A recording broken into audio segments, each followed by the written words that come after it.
Our topic for this year's ABIM Foundation Forum is one that's central to the practice of medicine today, but also to the larger world to which medicine belongs, and that is trust. I think we all agree that for medicine to function well, we need to trust both the expertise and the candor of those who are tasked with conveying its principles and findings. That is, we have to see healthcare authorities as truth tellers in both an epistemic and a moral sense. I think we're also likely to agree that, alas, both forms of trust seem to be in short supply at the moment with alarming results. Specifically, declining trust in mainstream healthcare and in the expertise supporting it are encouraging traffic in medical misinformation everywhere from state houses to social media feeds. But the prevalence of medical misinformation is fueling further erosion in trust in both the science and the people who stand behind it, in what might be called a vicious cycle. Indeed, some commentators have even turned to the term post-truth to suggest that we exist today in a world that's distinctive insofar as a good number of people have, in a sense, given up on any agreed-upon standards for knowledge, seeing even information as basic as official statistical data, whether it's released by the UN, the World Health Organization, or other national bodies, as always shaped by politics rather than any more objective standards. So as I see it, we have two big tasks before us: figuring out what is causing this phenomenon and figuring out what to do about it. Now, when I tell you that I'm not a doctor, and I'm not even an expert in medicine, but rather a historian, and an intellectual historian at that, you may well wonder what I possibly have to contribute to this conversation. I'd like in the 20 minutes or so that I have today to try to convince you that weakening trust in the expertise of the kinds of people who are watching this video and attending the ABIM Foundation Forum is in fact a problem rooted in history, and history in the broadest sense. And that means any solution has to consider the deep structural roots of our situation today, as well as what the new elements are that are particular to the present. My fellow historian Louis Grossman will surely be addressing these questions from the vantage point of the history, specifically of American medicine. I'm going to talk, though, about trust and misinformation today as more of a global issue and one that affects the knowledge sphere more generally. And so I hope you won't object if I start by taking you all the way back to the 18th century and the problem that the founders of this republic and subsequent ones all around the world, from France to India, had in figuring out how knowledge would be produced in this new kind of political culture that today we commonly call democracy. For one claim you see over and over again in all Enlightenment-inspired experiments in self-rule, and that's including but not limited to 18th century North America, is that truth and secure knowledge will flourish in ways they never have before in the age of monarchies and other kinds of dependent political arrangements. Whereas kings, like priests and aristocrats, had relied on secrecy and cunning and deception as regular, even valuable tools of rulership, republics or democracy would thrive on the opposite set of values: a taste for concrete evidence, transparency, so everything would be visible to the naked eye, and personal sincerity. So I could tell you, if we had the time, about writers, say, in the 18th century who imagined a world becoming an open book and lying becoming a crime. But the question you might have, I think anyone would have, is how would this happen? And here's the catch. Think of the we in "we hold these truths to be self-evident," as laid out in the Declaration of Independence almost 250 years ago. What would distinguish all truths under the conditions of popular sovereignty, and this is apart from those few truths like 2 + 2 = 4 that could be established by logic, what would distinguish all other kinds of truths is that they would be collective conclusions. No one person, institution, sector, so no king or priest or national research body or specific caste would alone get to determine what's what.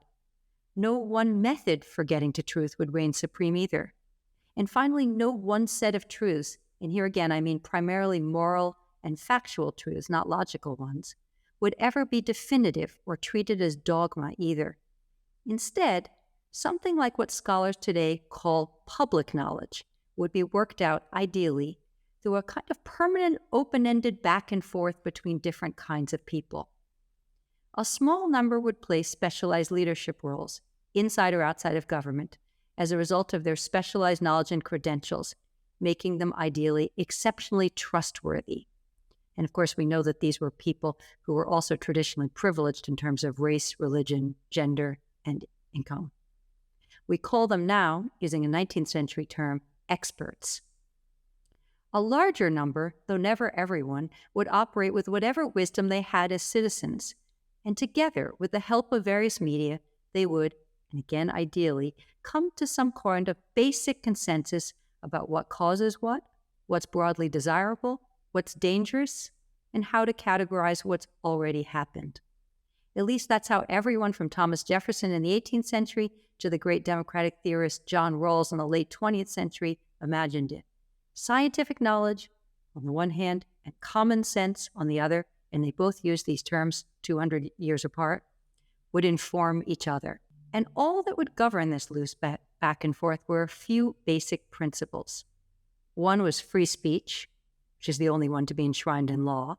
And here the idea, going all the way back to the 17th century, was that within limits, competition and claims would, in a world in which it was hard to be certain about much, ultimately work to dispel errors in fact and interpretation alike. Another was so-called plain speech. This was a very basic, unadorned style of communication that ideally allowed for clarity in expression, but also cooperation and translation across class, regional, and educational divides. And finally, there was trust in others' honesty, an assumption that people of all kinds were generally operating in good faith and meant what they said, even if you didn't or couldn't know them all personally. So that's really the ideal in a nutshell. Still, ideals are one thing and practice is another. And in fact, this has always been a very, very difficult model to realize, though in the long run, we can probably find a few examples that have worked this way. For instance, you could maybe point to the general consensus in the last few decades that smoking cigarettes is dangerous for one's health as a kind of success story. But what this loose, open-ended procedure for getting to widely accepted knowledge has generally meant, in practice, is that what counts as truth has always been something to fight over in terms of both contents and who gets to make the call and on what grounds. It is, in other words, always subject to competition and politics. And just as importantly, this process has always been threatened since the 18th century by those who have tried to monopolize it, which is to say, to try to claim the exclusive right to define what's true and accepted knowledge. One risk comes from the experts themselves, going back to that 19th century term. Even well before the age of revolutions, it was clear that effective polities needed a wide variety of specialists to advance their goals. Map makers to chart new territories, we need surgeons to operate on the unwell. This didn't change with democracies. Think of statistics, literally state numbers, the collection of which was mandated in the U.S. Constitution with the establishment of the census. The risk, though, is that experts actually fit uncomfortably within democracies, and they have at times been inclined to turn their back on popular knowledge, which is to say ordinary people's deep beliefs and their more basic and experiential sense of the world. Experts can fail even to explain their own positions in intelligible ways, or worse, they can fall into errors or even mislead the public in the sense of spinning the truth as they become more and more convinced of their own superior know-how and more detached from or dismissive of the populations that their ideas and plans will ultimately affect. When this stance is characteristic of a government as a whole, we tend to call the situation technocratic governance. And this mode has seemed to many people to have been on the rise in the late 20th century and at the start of the 21st. But the other threat to democratic norms, which has seemed especially evident in just the last few years, is the exact inverse, and stems from those claiming to speak for ordinary, regular, or real people. Here, too, it's important to point out that the voices of ordinary folks, including, or maybe especially those marginalized in previous discussions of knowledge, are vital to progress in democratic settings.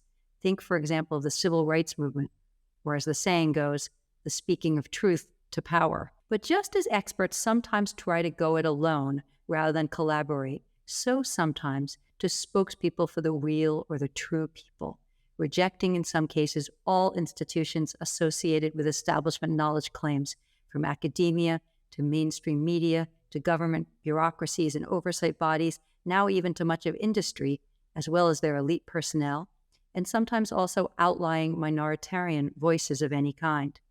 Indeed, these spokespeople for the so-called true people sometimes argue that we'd be better off if we only relied on common sense, gut instinct, faith, or the kind of experience and conversation that comes from simply living in the world in a day-to-day sense. Then we'd get a style of politics often referred to these days as populism. And the hostility towards expertise and experts that is a hallmark of populism can easily shade into conspiracy thinking, rooted in the idea that knowledge elites cannot be trusted, and that what seems to be true from other non-elite vantage points actually is, or should be treated as such, evidence and expert opinion be damned. Both of these risks or threats were there from the start. History in the US and around the world is full of battles over knowledge, with challenges coming variously from the right and the left depending on the issue and moment. Skepticism about official information is also a democratic trait. So is increasingly investment in personal choice, deciding among the options based on one's own personal values and preferences, which is a topic I'm now writing a book about, so we can talk about more later, and that Professor Grossman has much to say about too. But I think several factors have intensified and exacerbated this situation at the present moment, putting experts and people, or technocratic and populist approaches to knowledge, on a direct and accelerating collision course. I will point to three. The first and most obvious, perhaps, is the internet, which has not only created information overload, but facilitated the amplification of previously fringe perspectives, while simultaneously locking people into information silos. I won't say too much more about this topic now, except to emphasize that this isn't only a matter of technological capacity. Just as vital are the particular business and legal norms that have been constructed around this technology, from the privileging of algorithms that send people down rabbit holes of false information as a means to generate ad revenue, to laws that allow unvetted and often wrong or dangerous information to circulate without real-world penalties, unlike in the traditional publishing sphere. And any discussion of the circulation of knowledge in the US, at least, must combine discussion of social media with discussion of the larger deregulated media ecosystem that now encompasses cable TV and radio too. So that's the first factor. The second is political parties and political leaders in the US and elsewhere who've been able to capitalize on this kind of bottom-up infosphere and from the top, amplify it or even foster it, encouraging distrust of traditional sources of legitimate information as a way to garner power, and generating large-scale information wars in which the public is divided into epistemic as well as more traditional political and social camps. And third, and maybe most important, is the vast expansion and diversification of both of our two cohorts of knowledge producers in the last half-century. The world of experts continues to grow inside and outside of government in terms of both specialization and the complexity of what they talk about in ways nobody in the 18th century could have imagined when it was actually possible to be a jack of all trades like Jefferson. But thanks to the expansion of democracy at the same time, the ranks of ordinary people who vote and whose opinions thus matter has also swelled and considerably diversified, and less seems to hold together either the people as a whole or the people and experts, as both income and educational inequality have swelled too, making those different from oneself seem more and more like antagonists rather than collaborators in a relationship that still requires a certain amount of deference and respect running in two directions. And finally, I should add, COVID-19 was probably the icing on the cake.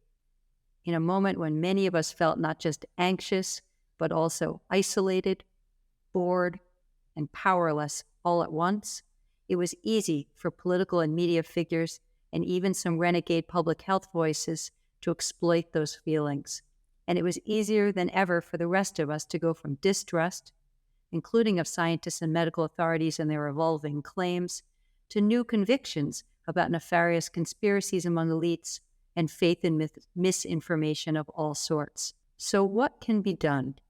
I do not presume to tell medical authorities how to do their jobs. You can see that one important aspect of the development of specialized knowledge is that we can't know it all. Hence, even specialists have to defer, which is to say, trust other kinds of specialists for all other kinds of information analysis beyond what one knows oneself. But I do have two general conclusions for you to consider. One is that it is essential that experts continue collectively to produce specialized and high-quality information, as the statisticians put it, and to promote it widely in the public sphere.